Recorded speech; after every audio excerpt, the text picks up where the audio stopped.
আসসালামু আলাইকুম, স্বাগতম সবাইকে। আশা করি আপনারা সবাই ভালো আছেন। আজকের ভিডিওতে আমি আপনাদের দেখাতে যাচ্ছি দারুণ একটি কলিজা ভুনার রেসিপি।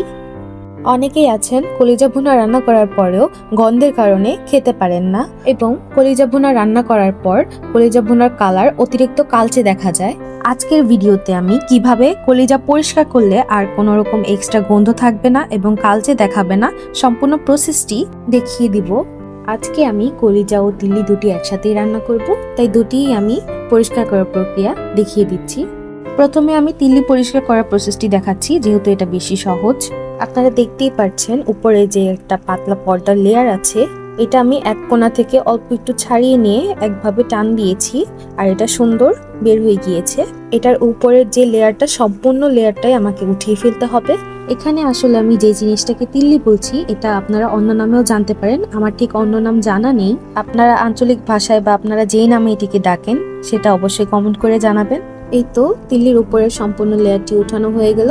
আপনারা এখানে পার্থক্যটা দেখতেই পাচ্ছেন পরিষ্কার করার আগে এবং পরে।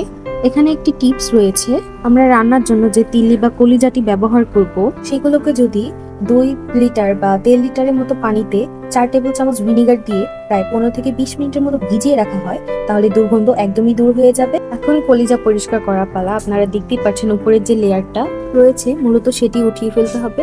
তাই আমি একটি পাত্রে পানি গরম হতে দিয়েছিলাম। পানিটি ফুটতে শুরু করলে আমি এখানে কলিজাটি দিয়ে দিচ্ছি। আপনারা দেখতেই পাচ্ছেন এই যে কিরকম ময়লা বের হচ্ছে কলিজার ভিতর থেকে।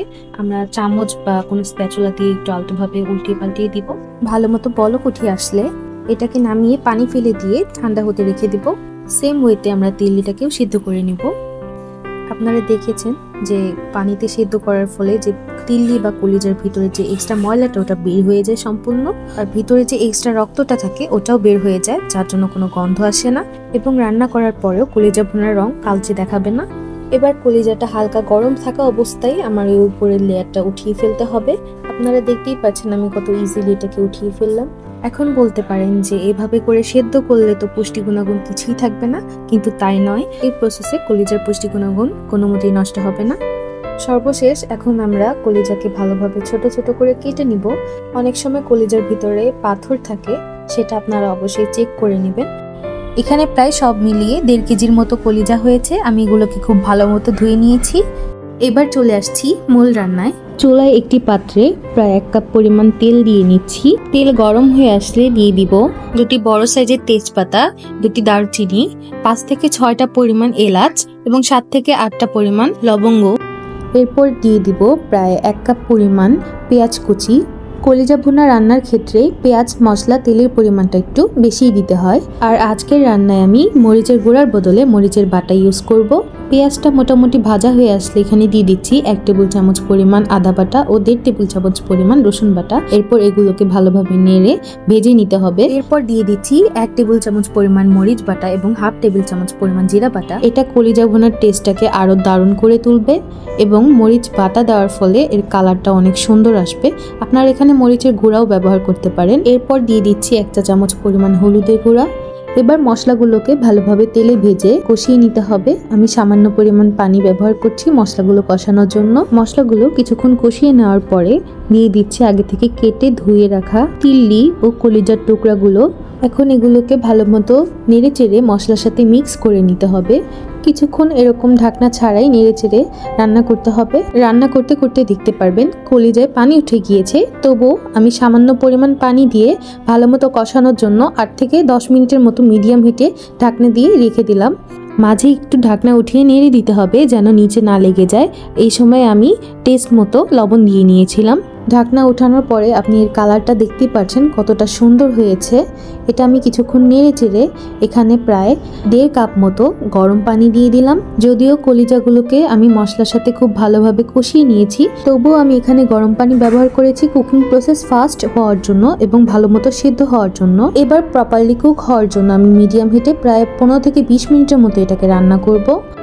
ঢাকনা ওঠানোর পরে এখানে দিয়ে দিচ্ছি প্রায় 5 থেকে 6টার মতো কাঁচা মরিচ। আপনারা দেখতেই পাচ্ছেন কলিজার পানি এখানে প্রায় টেনেই গিয়েছে। আমি যেহেতু আজকে কলিজা ভুনা করছি, এটাকে প্রায় মাখো মাখো করে রান্না করব, তাই এটার যতক্ষণ পর্যন্ত পানি সম্পূর্ণ টেনে না যাচ্ছে ততক্ষণ রান্না করব। রান্নার শেষ পর্যায়ে আমি এখানে 1 চা চামচ পরিমাণ গরম মশলা গুঁড়া দিয়ে দিচ্ছি, যা কলিজা ভুনার টেস্টকে আরো ফ্লেভারফুল করবে। এবার মশলাটাকে একটু নেড়েচেড়ে মিশিয়ে নিলেই তৈরি হয়ে গেল আজকের কলিজা ভুনা। এবার কলিজা ভুনাটি আমি পরিবেশন করে দেখাচ্ছি। আপনারা দেখতেই পাচ্ছেন এর কালারটা কি সুন্দর হয়েছে, আর কালচে রঙও হয়ে যায়নি, আর এটা রান্নার পরও খাওয়ার সময় কোনো গন্ধ পাওয়া যায়নি। আর এই কলিজা ভুনার টেস্ট একদম অসাধারণ হয়েছে। আমি মনে করি আমার আজকের দেখানো রেসিপি এবং ট্রিক্স ফলো করে যদি আপনারা কলিজা ভুনা রান্না করেন, তাহলে খাওয়ার সময় কোনো গন্ধও পাবেন না এবং এটা খেতেও খুব দারুণ হবে। আশা করি আপনাদের সবার আমার আজকের এই রেসিপিটি খুব ভালো লেগেছে। আপনারা অবশ্যই এই রেসিপিটি আপনাদের বাসায় ট্রাই করবেন এবং আমাকে জানাবেন। ভালো লেগে থাকলে অবশ্যই লাইক, কমেন্ট এবং শেয়ার করে পাশে থাকবেন এবং অন্যদের দেখার সুযোগ করে দিবেন।